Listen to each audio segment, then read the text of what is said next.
গেল ৭ মাস আগেও কানায় কানায় পূর্ণ থাকা বেনাপোল স্থলবন্দরের এই ইমিগ্রেশনটি এখন প্রায় জনশূন্য হয়ে খাকা করছে।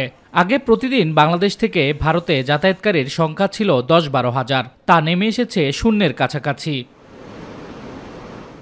ঈদ উপলক্ষে ৭ মাস আগে ভিসা নিয়ে যাতায়াত করলেও তাদের সংখ্যা হাতে গোনা।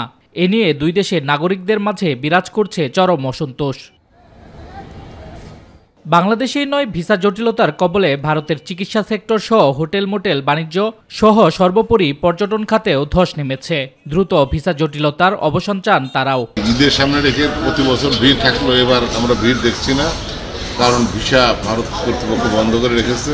আমি যেহেতু যাচ্ছি মেডিকেল ভিসা নিয়ে, এই মেডিকেল ভিসা আমার কিন্তু 3 মাস লেট হয়ে গেল। আমার যে টাইমলি যে চেক আপ সেটা আমি করতে পারিনি। এদিকে ইমিগ্রেশন কেন্দ্র করে যাদের জীবিকা নির্বাহ হতো তাদের খবর কেউ রাখেনি। কুলি, দিনমজুর সহ দৈনদশায় দিন কাটছে অন্তত 700 পরিবহন শ্রমিকের। আনন্দের ঈদ বিষাদের কারণ হয়ে দাঁড়িয়েছে তাদের।